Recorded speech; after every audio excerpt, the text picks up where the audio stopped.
Good evening students. देखो 31 question हमारे साथ दे रखा है। आपका हमारे प्लेटफॉर्म डास्क लिब्रो पर स्वागत है। बेटा सब्सक्राइब जरूर करना। ये कह रहा है निम्न में से सर्वाधिक स्थायी संकुल है। अब सर्वाधिक स्थायी संकुल की व्याख्या केवल और केवल CFSE से की जा सकती है या फिर आप MOT के थ्रू इसकी व्याख्या को कर सकते हो। अब सर्वाधिक स्थायी संकुल के बहुत सारे पैरामीटर्स हैं, कोई एक पैरामीटर नहीं है जिसके आधार पर आप ये कह सको देखते ही कि भाई साहब ये सर्वाधिक स्थायी है। जैसे यहाँ अगर अपन एक छोटी सी चीज़ नोटिस करें तो उसने देखो एक प्रश्न के साथ में चालाकी की है कि सारे के सारे जितने भी दिए हुए हैं वो सब के सब आयरन दिए हुए हैं। अगर मैं धातु चेंज कर दूं तो पैरामीटर ही चेंज हो जाएगा आपके स्थायित्व को बताने का। फिर दूसरी बात, अगर आप यहाँ दूसरी चीज़ नोटिस करोगे तो पहली बात तो उसने धातु सेम दी है। दूसरा चीज़ आप नोट करना कि यहाँ पर सबके सब अष्टफलकीय हैं। अगर यहाँ एक भी चतुष्फलकीय होता तो फिर पैरामीटर चेंज हो जाते।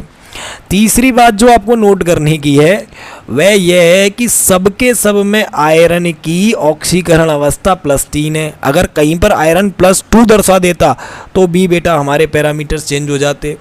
तो अब देखो यहाँ तीन पैरामीटर्स उसने सेम किए हैं। तो अब हमें देखना क्या है, हमें देखना है कि यहाँ पर कौन सा लिगेंड पावरफुल है और हमारे काम का है। अब देखो अगर अपन H2O की बात करें, दुर्बल क्षेत्र का है, कोई पेयरिंग कराने की क्षमता नहीं रखता। NH3 है, यह भी लगभग दुर्बल और प्रबल के मध्य का है। ना तो अपन इसको दुर्बल कह सकते, ना अपन इसको पूरे तरीके से प्रबल कह सकते। मैं तो इसे जनरली दुर्बल ही काउंट करता हूँ, ठीक है। और इसके बाद में Cl देखो, यह भी दुर्बल क्षेत्र का है, तो यह भी वह क्षमता नहीं रखता। अब हमारे पास C2O4 बचा, यही सबसे अलग दिख रहा है जो प्रबल क्षेत्र का लिगेंड है। फिर दूसरी बात इसके साथ क्या है, यह कीलेट बनाने में संभव है और कीलेट के द्वारा यह स्थायित्व में वृद्धि करेगा, जबकि इनमें से कोई सा और लिगेंड कीलेट बनाने में सक्षम नहीं है, ठीक है। तो आपको पेपर में क्या लिखना है, पेपर में लिखना है आपको कि जो हमारा थर्ड ऑप्शन है यानी कि FeC2O4 3 माइनस यही आंसर होगा, क्योंकि हम जानते हैं कि कीलेट प्रभाव स्थायित्व में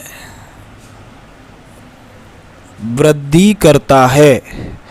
अतः जो हमारा Fe होगा वह क्या बनाएगा, देखो भैया अष्टफलकीय ज्यामिति बनाएगा।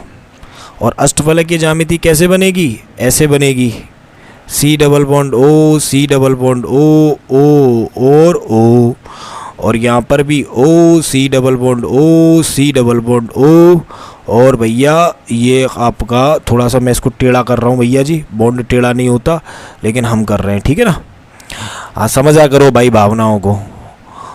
देश में हमारे में केवल भावना ही आहत होती हैं और होता ही क्या है, ठीक है। तो इस प्रकार से यह स्थायित्व में इसके में वृद्धि करेगा। आप यहाँ पर बेसिक डिफरेंस समझना कि किस प्रकार चालाकी की गई है प्रश्न के साथ में।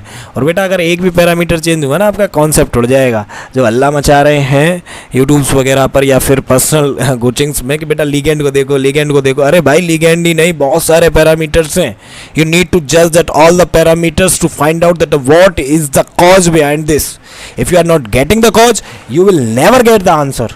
It is so simple, so precious. All right, if you get this, we will meet into that next question.